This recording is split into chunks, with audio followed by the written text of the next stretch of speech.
Hello everyone, welcome to the Non-Orthodox Grade channel. Today we are going to solve test ranking Math Speed Test 15. Let's start. Question number 1. This is the question number 1. It says that cos theta is equal to x upon sin theta. Then find the value of sin the power 6 theta plus cos the power 6 theta. जैसा कि हम लोगों को पता है, इसकी value क्या होती है?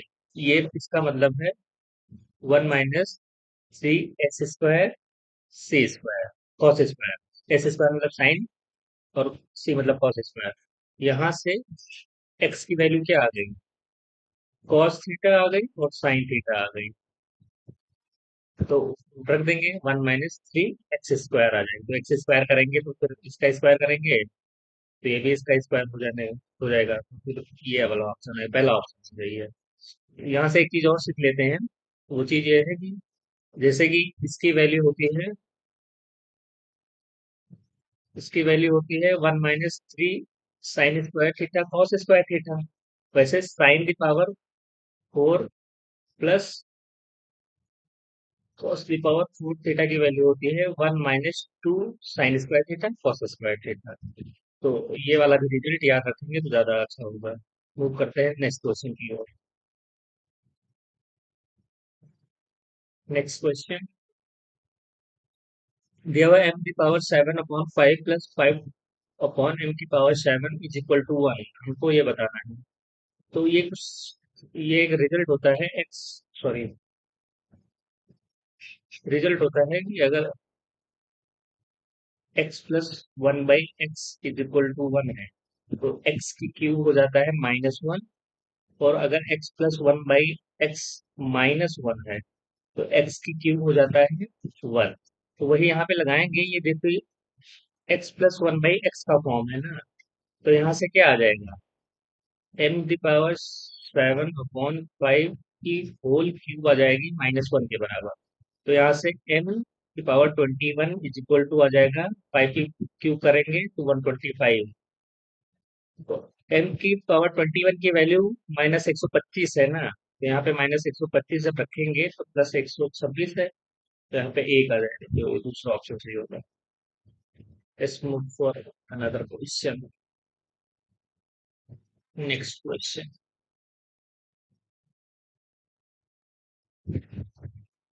The question कह रहा है by an external point P, two tangents are drawn to a circle touching the circle at point AB. The chord of contact AB subtend theta angle at the center. What is the angle APB? उसने इसको बना ही लेते हैं हम। ये circle हो गया हमारा। कह रहा है कि एक पॉइंट हो गया, यहाँ से एक पॉइंट मान लेते हैं P और यहाँ से ये P है और ये A है और ये B है। यहाँ पे कोई कहाँ कहीं सेंटर होगा। तो वो कह रहा है कि ये जो कॉर्ड है थोड़ा कॉर्ड उल्टा सीधा बनना है, ध्यान दीजिएगा। सॉरी, ये कॉर्ड है, ये कॉर्ड है ये भी। और यहाँ से जो सेंटर पे एंगल बनना है ये बनना है थीटा एंगल।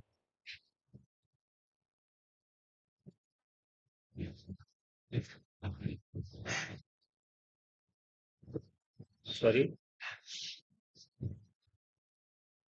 ये जो एंगल बनना है ये थीटा बनना है। क्योंकि ये 90 डिग्री, ये 90 डिग्री और पूरे ये चार साइड होगी ना तो 360 होता है। तो 180 यही होगा तो ये क्या होगा? 180 माइनस थीटा। तो यहाँ से 180 माइनस थीटा ये तो हो गई इसकी बात। दूसरी बात यहाँ से ये सीख लेते हैं। सॉरी सॉरी सॉरी, दूसरी बात यहाँ से ये सीख लेते हैं। इसको थोड़ा रफ करेंगे तो बताते हैं।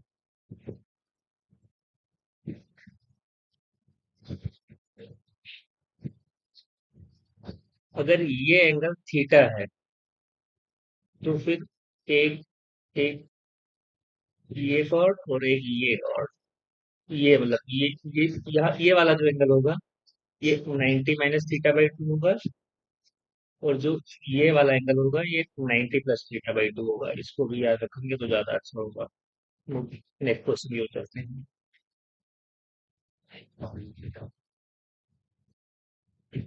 क्वेश्चन ये भी आसान है कि दिया हुआ है u² + 1/u² इतना दिया हुआ है 31/9, तो हमको इसका क्यूब बताना है। तो इसका पहले हम u+1 निकाल लेते हैं, तो क्या आ जाएगा?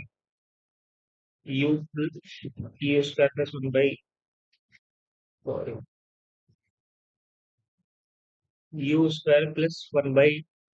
1 दिया है 31/9, इसमें से दोनों +2 करेंगे तो उधर u+1/u का स्क्वायर आ जाएगा, और दूनी 18 49/9, 49/9 आ गया। तो यहाँ से u+1/u आ गया 7/3। यहाँ से उसका क्यूब करेंगे तो यू क्यू+1, यू की थोड़ा राइटिंग अच्छी नहीं है, उसके लिए माफ कर दीजिएगा। क्यूब आ गया, इसका क्यूब, तो 7 का क्यूब 343/27 -3 AB। AB यही होगा, यू और वो तो कट जाएगा, और a+b, तो a+b कितना था? 7/3। तो ये से ये कट गया, तो 343/27 -7, 27 होता है 189, 343 - 189 करेंगे अपॉन 27, तो ये 154/27 आएगा, ये ऑप्शन ऑप्शन नंबर बी। तो यही आंसर होगा। This is the easiest way to do it. Let's move for another question.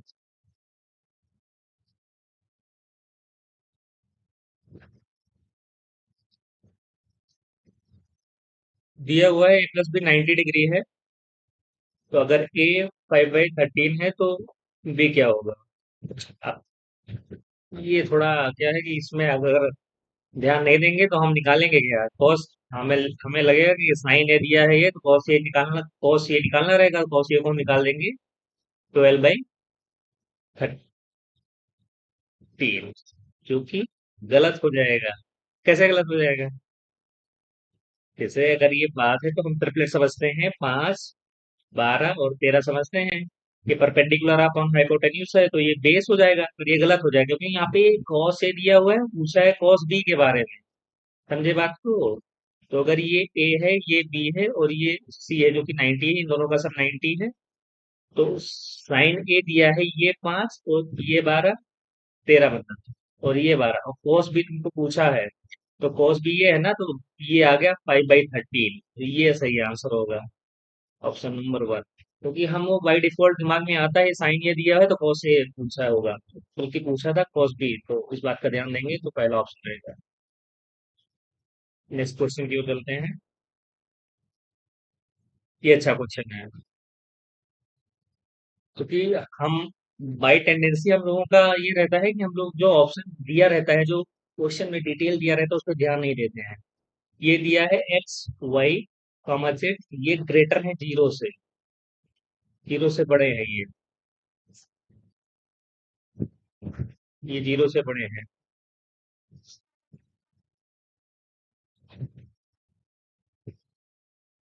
Zero से बड़े हैं, तो उसका क्या मतलब हुआ? यहाँ से जब ये आएगा तो ये आएगा x³ + y³ + z³ आ गया 3xyz, और हम लोगों का ये रहता है कि अगर ये है तो x + y + z 0 होगा, और हम क्या करेंगे, एक्स वाई की जगह -z रखेंगे, -1 इधर आ जाएगा, -1 इधर करेंगे और -2 आंसर लगा के, बाई चांस यहाँ पे -2 दिया नहीं बना और ये गलत हो जाता, पर ये ऐसा होगा नहीं, क्योंकि इससे दो रिजल्ट आते हैं, एक तो ये और दूसरा ये आता है x = y = z। अब क्योंकि x + y + z, x y z जो तीनों है ये जीरो से बड़े हैं, तो ये वाला ऑप्शन नहीं होगा, क्योंकि ये वाला अगर तीनों जीरो से बड़े हैं मतलब तीनों नेचुरल नंबर हैं, और कभी भी किसी भी नेचुरल नंबर का सम जीरो नहीं हो सकता, तो ये वाला ऑप्शन नहीं होगा। फिर तो हम क्या रखेंगे, x = y = z। तो यहाँ पे जब रखेंगे x = y = z, तो 1 प्लस, मतलब दोनों तीनों को बराबर रखेंगे तो फिर ऊपर वाला भी 2 आ जाएगा, नीचे वाला मतलब बगल 2, तो 4 आ जाएगा आंसर, तो फोर आंसर सही रहेगा। इस बात का ध्यान रखेंगे। है छोटी सी बात, लेकिन अगर हम इसको ध्यान नहीं रखेंगे तो फिर गलत कर देंगे क्वेश्चन। नेक्स्ट क्वेश्चन की ओर चलते हैं। तो आसान क्वेश्चन है ये। क्वेश्चन क्या कह रहा है? क्वेश्चन ये है कि ए की वैल्यू ये है, हमको इसकी वैल्यू निकालनी है। तो ये क्या रहता है? अगर दोनों सेम है तो ये ए स्क्वायर प्लस वन आ जाता है, twice of A square plus one का स्क्वायर। ए की वैल्यू रूट फाइव है, तो ये five plus one six into two, twelve. Next question तो चलते हैं। सॉरी, ये क्वेश्चन फिर से आ गया था उसके लिए। ये अच्छा क्वेश्चन है, क्योंकि अगर सिली मिस्टेक, क्योंकि यही सारे क्वेश्चन है, ये क्वेश्चन आते होंगे और हम मिस्टेक कर देंगे। हमको एक प्लस 2023 की वैल्यू बतानी है। इसको जब रिवर्स करेंगे तो ए प्लस 1/23 आ जाएगा, मतलब 2023 आ जाएगा, सॉरी। इसमें जब प्लस वन करेंगे, सॉरी, क्विंटल होगा।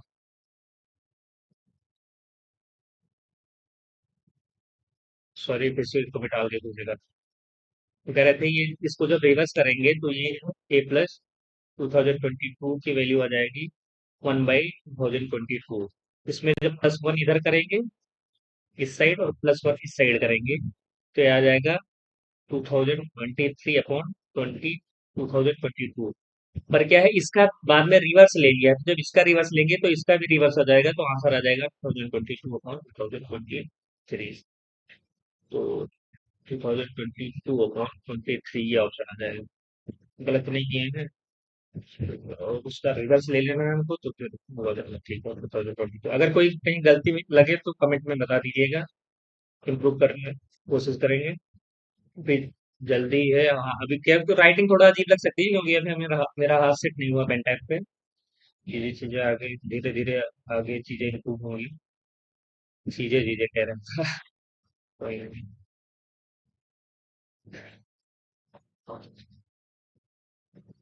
क्वेश्चन कह रहा है कि a dishonest trader says to customer that he sells his good at a cost price, but he uses a false weight and gains 12.5% as profit. How many grams does he use to weight on 1 kg?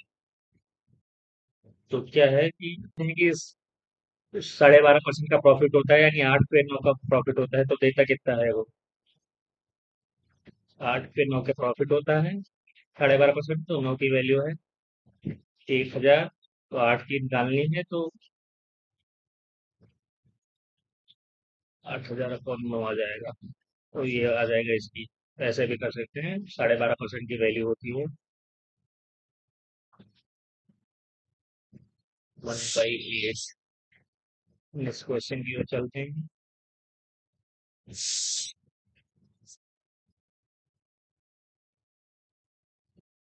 Hmm,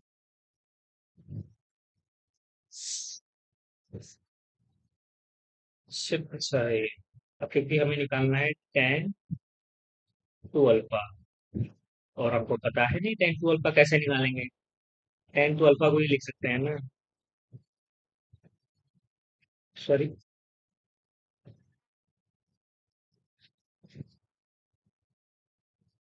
tan to alpha को ये भी तो लिख सकते हैं, alpha plus beta plus alpha minus beta.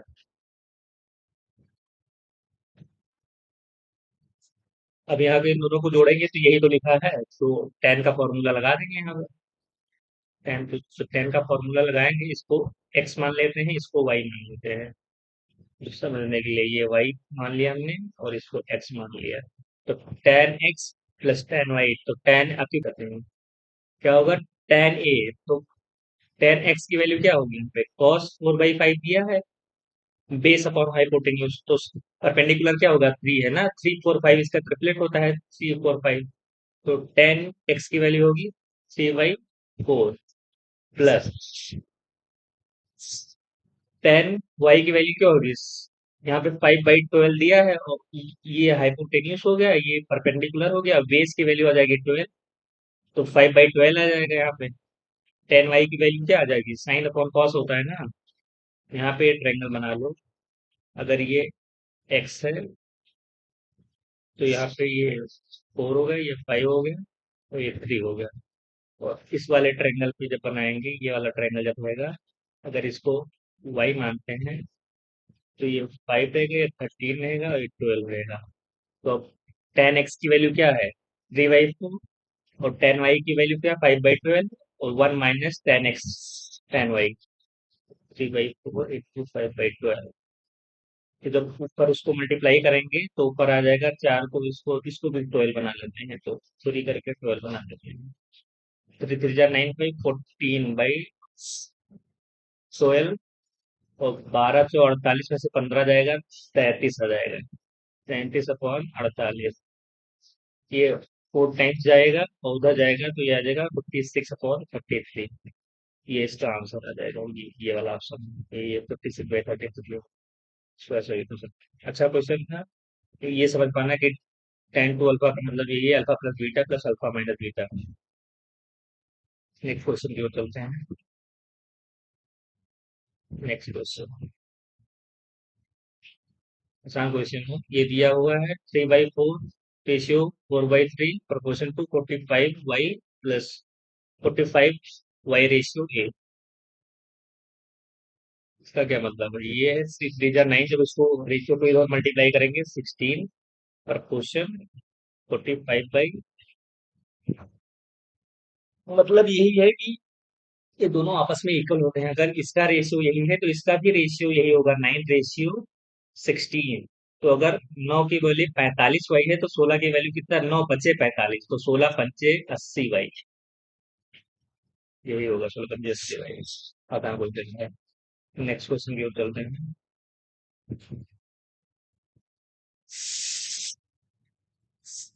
Here the ratio sides of two regular polygon AB is 8/5, and the difference of their each interior angle is 9. Find the number of diagonal of polygon which is side equal to the sum of number of side of polygon A and B. इसका ये है कि अगर interior, बात समझो, अगर interior angle का interior each interior angle देखो क्या है, कोई भी पॉलीगॉन होगा, ये इंटीरियर एंगल, और किसी भी दो पॉलीगॉन के इंटीरियर एंगल का जो डिफरेंस होता है वो बराबर होगा उसके एक्सटीरियर एंगल के डिफरेंस का। इंटीरियर का डिफरेंस जो होगा वो बराबर होगा एक्सटीरियर एंगल के डिफरेंस के बराबर। ईच एक्सटीरियर एंगल निकालते कितना है? 360 बाई साइड कर देते हैं। 360 बाई साइड, साइड S1 हो जाएगा, साइड 2 कर देंगे। अब क्योंकि ये ईच एक्सटीरियर है तो 360 से 360 कर रहे हैं, तो side 2 side 1, each exterior angle का डिफरेंस जो होगा, एक्सटीरियर एंगल का डिफरेंस ये आ जाएगा। और हमारे हिसाब से इंटीरियर एंगल का डिफरेंस एक्सटीरियर एंगल का डिफरेंस बराबर होता है। तो ये कितना है? साइड 2 कितना हो जाएगा? ये S1 और S2 का है 8/5, तो डिफरेंस क्या हो जाएगा? 5/8। एक की वैल्यू है 3, और 3 की वैल्यू कितनी है? 9, क्योंकि डिफरेंस कितना है? 9 डिग्री का। तो 3 जा जाएगा तो ये 15 आ जाएगा, साइड तो 24 आ जाएगा। अब हमको उस पॉलीगॉन पे डायगोनल्स बताने हैं जिनके सम A+B होंगे, तो अगर 15 और 24 जोड़ दें तो कितना होगा? 39। तो डायगोनल निकालने का फॉर्मूला होता है 10, नंबर ऑफ साइड होते हैं n-3, 36/2। तो ये 18 टाइम जाएगा, 39 × 18, 39 × 18, 18, 162। 2 यूनिट डिजिट आ रही है, ये ऑप्शन होगा। ऐसा कर सकते हैं इसको। नेक्स्ट क्वेश्चन की ओर चलते हैं। आसान क्वेश्चन है, तो इसको फॉर्मूला लगा देंगे ना। यहाँ पे x की पावर 4 माइनस वाई की पावर 4 दिया हुआ, नीचे x square minus y square दिया है।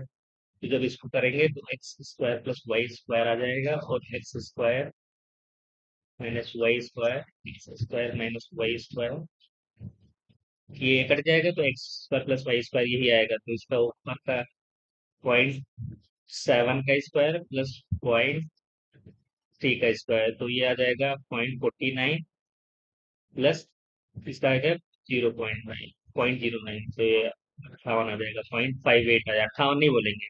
पॉइंट के बाद जब जो रहता है उसको सेपरेटली बोलते हैं। जैसे इसको 0.58 नहीं बोलेंगे, बोलेंगे 0.58 बोलेंगे इसको। मैथमेटिकल टर्म में इसको इसी तरह बोलते हैं। स्लैंग लैंग्वेज में तो कोई कुछ भी कह देता, कोई नहीं। नेक्स्ट क्वेश्चन की ओर चलते हैं।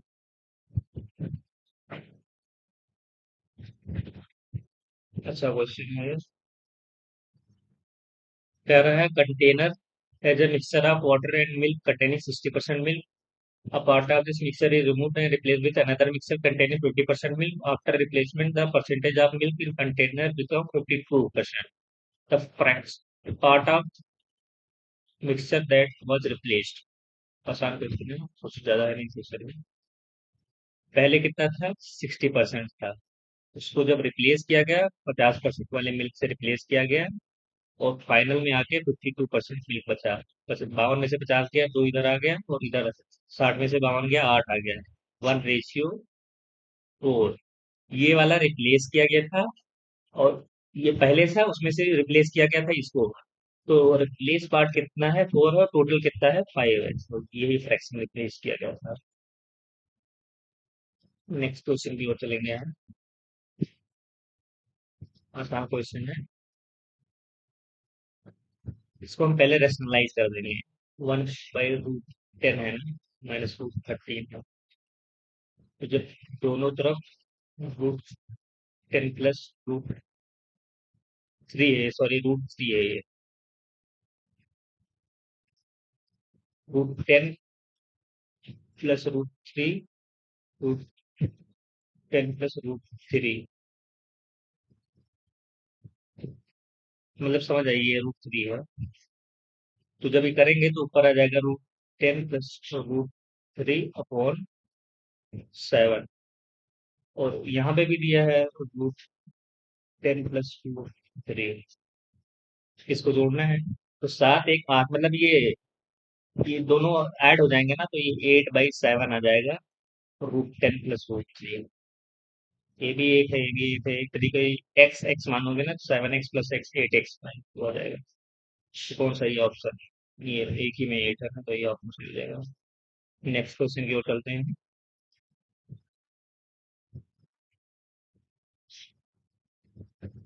करेक्ट। दो टैंक है, इनलेट पाइप है और आउटलेट है। The outlet pipe is float, inlet जो है, और इनलेट पाइप भरेगा 8 घंटे में भर देता है। और जब if the outlet pipe is open, the inlet pipe, अगर दोनों खुले रहते हैं, इनलेट माइनस आउटलेट दोनों खुले रहते हैं, तो पूरे 10 घंटे लगता है। तो एलसीएम कितना हो जाएगा? 40। 8 × 5 = 40, और 10 × 40। यहाँ आउटलेट की एफिशिएंसी कितनी हो गई? इनलेट की 5 है, तो आउटलेट की, इन दोनों का डिफरेंस 4 है, तो आउटलेट की एफिशिएंसी 1 हो गई।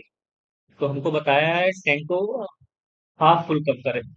अगर टैंक हाफ फुल है तो आउटलेट पाइप उसको खाली कब करेगा? 40 फुल है तो उसका आधा 20 हो जाएगा, और एफिशिएंसी 1 है तो उसको 20 घंटे में खाली करेगा। नेक्स्ट क्वेश्चन की ओर बढ़ते हैं। कोई समस्या? Next question. इसको इस तरीके से करेंगे। इसको करेंगे, इसको लिखेंगे sign A plus cos A, और साइन स्क्वायर ए प्लस कॉस स्क्वायर ए 1 हो जाएगा, तो 1 - साइन ए कॉस ए। तो ये, और ये तो कट गया। अब ये बचा, तो यहाँ से इसका वैल्यू आ जाएगा साइन प्लस कॉस, और साइन माइनस कॉस। तो ये इससे कट जाएगा, साइन माइनस कॉस बचा। और ये जो हुआ इसको लिखेंगे कॉस, ये तो ऐसे रहने देंगे। और सेक को लिखेंगे 1/कॉस, और कॉसिक को लिखेंगे 1/साइन। तो ये आ जाएगा sine minus cos upon sine, और कॉस आ जाएगा। तो कॉस से कॉस ये कट जाएगा, और sine A minus cos A से ये वाला साइन ए माइनस कॉस ये कट जाएगा। तो फिर बचा क्या? 1/1 करके बचेगा साइन, तो ये आ जाएगा साइन। वैल्यू रख के करेंगे तो, सर्किट बना के करेंगे तो ज्यादा अच्छा रहेगा, उससे अच्छा है कि ऐसे कटा देंगे। नेक्स्ट क्वेश्चन की ओर चलते हैं। नेक्स्ट क्वेश्चन, क्वेश्चन है, in an alloy 75% is copper, remaining is iron. In another alloy 87% is copper and 10% is iron, and rest are impurities. Both alloy are mixed so that in the final mixture 15% is iron. तो iron पहले में कितना है? Iron पे allegation लगाएंगे, क्योंकि iron दोनों में है ना। कॉपर भी मिला सकते हैं, कॉपर दोनों में है नहीं, क्योंकि कॉपर पे नहीं लगा सकते क्योंकि फाइनल वाले में आयरन दिया है, पता नहीं फाइनल में इम्प्योरिटीज है कि नहीं है। अगर इम्प्योरिटीज नहीं होगे तो कॉपर पे भी लगा सकते थे, फिर आयरन पे ही लगा देते हैं। तो पहले में आयरन 75% है तो 25% आयरन हो गया। और हमको बताना क्या, percentage of copper in new mixture, मतलब पहले में 75% है, दूसरे में 87% है। अगर इन दोनों का रेशियो हमें पता जाए कि इन रेशियो में है तो हम निकाल देंगे कितना परसेंट फाइनल मिक्सर में आएगा। और दूसरे में 10% आयरन। तो फाइनल में कितना है, 15% है। तो 25 में 15 गए, 10 आ गया, और 15 में से 10 गए, 5 आ गया, तो 1:2 आ गया इसका। 1:2। तो अगर पहले का 1 है तो दूसरे का 2 रेशियो है। अगर हम 75% ही मान लें कि 75% ही इसका वो है एवरेज, तो 75 से कितना ज्यादा है, 12 ज्यादा है। तो 12 कितने पे ज्यादा है, 12 2 पे ज्यादा है। तो 75 प्लस 12 पे 2 जा रहा है, और कितना है टोटल मिक्सर कितना हो गया, 3 यूनिट। तो 3 × 4 = 12, 4 दूनी 8, और 75 प्लस 8 ये आ गया 83%। इसको ऐसे करेंगे।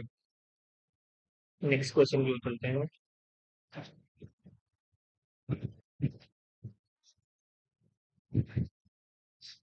A person sell an article at profit of 40%. Cost price and selling price are increased by 25% and Y%. If the new profit percentage is 20%, then what is the value of Y?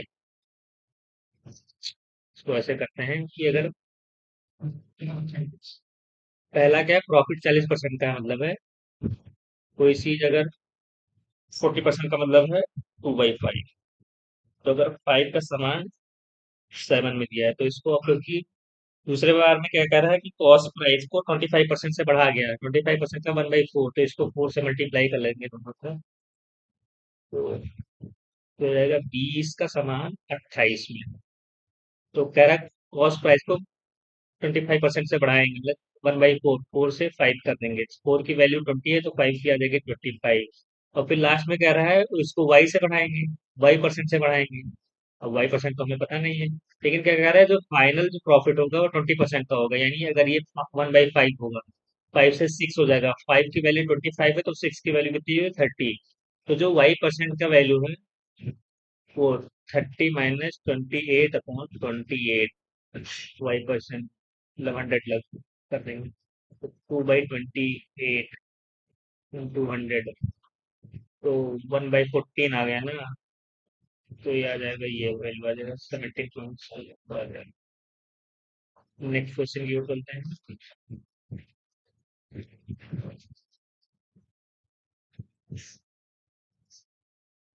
बढ़िया question है। तो एक triangle है, इसमें बनाएंगे क्या। ये लिखा है एल्टीट्यूड प्लस बेस का सम 30 डिग्री है। 30 है, 30 डिग्री नहीं।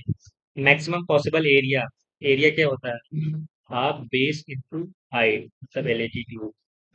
और हमने पढ़ा हुआ है कि अगर किसी दो चीज का सम कांस्टेंट है तो वो दोनों, उन दोनों का मल्टीप्लिकेशन मैक्सिमम कब होगा, जब वो दोनों बराबर होंगे। तो अगर एल्टीट्यूड को बेस के बराबर रख देंगे तो फिर इन दोनों का एरिया मैक्सिमम आएगा। तो फिर ये अगर दोनों बराबर कर देंगे तो दोनों 15 15 आ जाएंगे। तो फिर अगर इनका एरिया निकालना है तो हाफ 15 × 15 करेंगे तो 225 का आधा करेंगे, 112.5 आ जाएगा।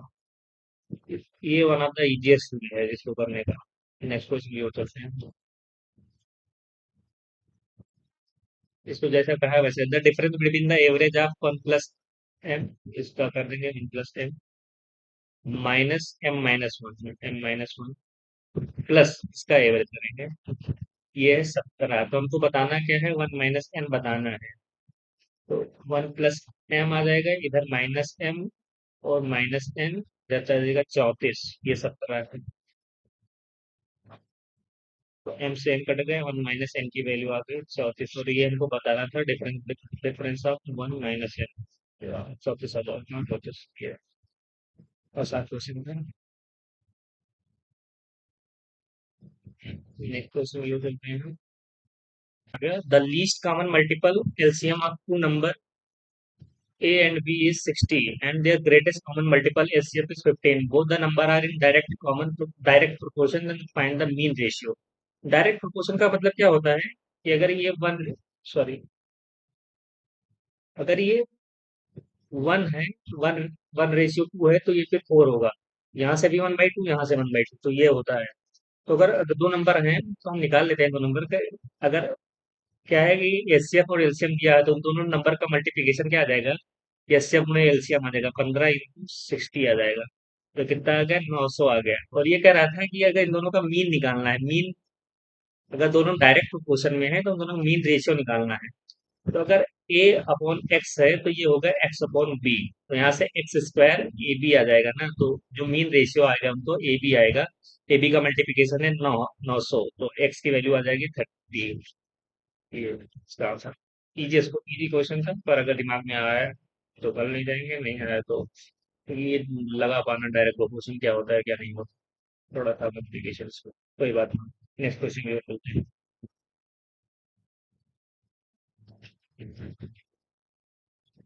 आसान क्वेश्चन था। 25 नंबर का एवरेज एन है। अगर इस नंबर को 9 से डिवाइड करेंगे तो फिर नया एवरेज होगा n/9 आ जाएगा। ये आएगा। नेक्स्ट क्वेश्चन ये करते हैं। तो the radius of sphere is increase by 11%, तो percentage increase in volume, volume 11%, 11% और 11%। तो इसका जब सक्सेसिव लेंगे तो 11/22 तो ये आ जाएगा, और 121/100 आ जाएगा। तो यहाँ से पॉइंट लगाएंगे तो 23/21 आ जाएगा। फिर इसको 11 से करेंगे तो 23/2 को 11 से मल्टीप्लाई करेंगे 100, फिर 34/21 आ जाएगा ये। और इसको करेंगे 11 × 11 आ जाएगा, 11×2 = 22, 23 आ जाएगा, दो का एरिया है, 11×3 = 33, दो 35, 3 12 11×2 = 22 और 3 25। दो पहले से, दो और आएगा तो कितना आ जाएगा, 2 आ जाएगा। तो इसमें जब ऐड करेंगे तो 5 5 3 1 2 3 1 5 7 36/76% आएगा ये आंसर। लास्ट वाला ऑप्शन है, हो सकता है। नेक्स्ट क्वेश्चन ये करते हैं। ठीक है,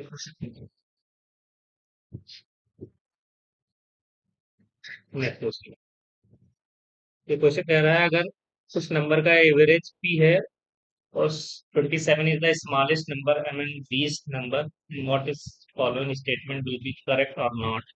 पी 30, यानी पी जो एवरेज है। एवरेज कैसे निकालते हैं ये बताओ। एवरेज निकालते हैं, किसी का एवरेज आएगा सम अपॉन नंबर, ठीक है। इसमें कितने वेरिएबल आ गए, एक ये, एक ये, और एवरेज भी वेरिएबल, ये भी वेरिएबल। उसमें केवल एक बताया है कि इस सब में कोई एक नंबर है जो 27 है, बाकी 12 में पता नहीं है। कितने नंबर से करने ये नहीं पता है, और एवरेज क्या है ये नहीं पता है। तो तुम्हें लगता नहीं कि डाटा इनसफिशियंट वाला है, मतलब हम ऐसे नहीं पता कर पाएंगे कि क्या पी क्या है क्या नहीं है। कह रहा है अगर पी को 30 ले लेते हैं, मतलब एवरेज 30 आ जाता है। 27 स्मॉलेस्ट है तो हम 27 को 28 28 28 ही लेके चलेंगे। पता नहीं कितने नंबर पे लेके चलेंगे, तो कैसे पता चलेगा ये आएगा, पी 30 आएगा तो नहीं आएगा। तो ऐसे कह रहा है 54 विल बी द लार्जेस्ट, ऐसा कोई जरूरी नहीं कि 54 लार्जेस्ट होगा। पी 27 है तो हम 100 भी ले सकते हैं, और ऐसा सेट करेंगे कि एवरेज पी के बारे में पता ही नहीं है क्या है, तो फिर मतलब नहीं पता कर पाएंगे, तो नाइदर वन नाइदर टू आ जाएगा, इससे कोई पता नहीं चल पाएगा। एक तरीके से डाटा इंसफिशियंट है इसमें। सॉरी। तो ये था आज का math speed test 15। Let's hope कि आप लोगों ने इसको एंजॉय किया होगा। आगे नया नया और सेशन आया आता रहेगा। Thank you everyone. Please do like share and subscribe the channel and share with your friends. Thank you, Dev. Thank you so much.